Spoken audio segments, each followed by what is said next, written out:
Sign up to the SBR Network and use your free daily bet points to earn real-world prizes. Click on the page and start winning now.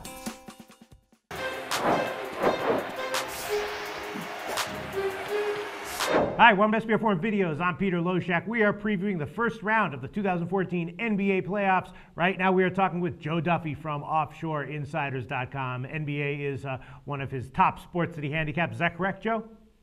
In all honesty, it's not bragging if you can do it. Pretty much every sport is my top sport. Hey, no, it's not bragging if you can do it. And if you do it, why not let the folks know about it? All right, give a quick plug for OffshoreInsiders.com before we get into the first of the four series we're going to discuss.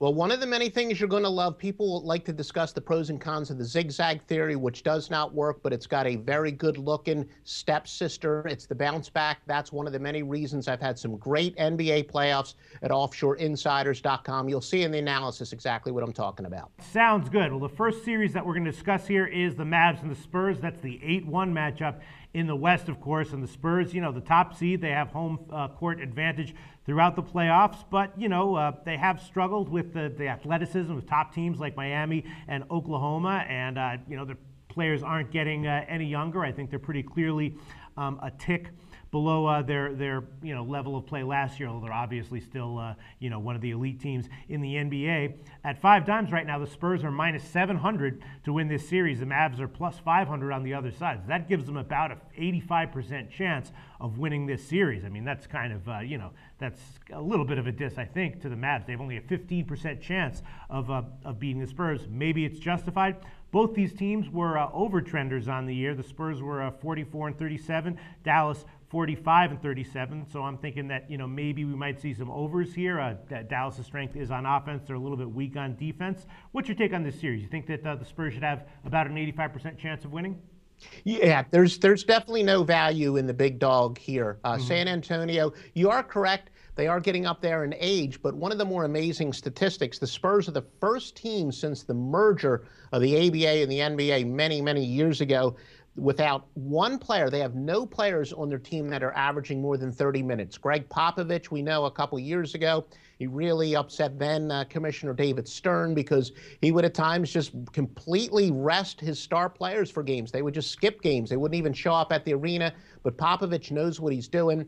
He's got the cachet. He didn't have to worry about winning during the regular season, but he wound up doing it anyway, obviously.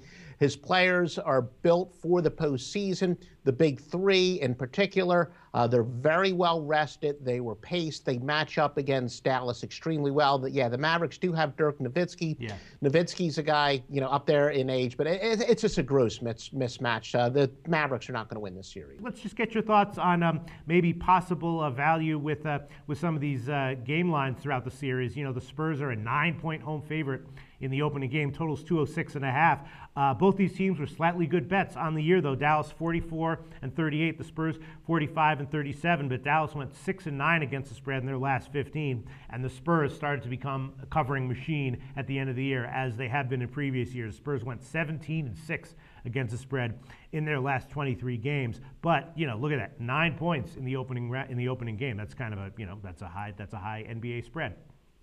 It is, but San Antonio, they can play that up-tempo game. In their meetings this year, they average 109 points, or they scored 109 points in every game, averaging 112, and they won by margins of 9, 12, 6, and 9 points. The Spurs are one of 2 teams in the NBA, the Heat being the other team.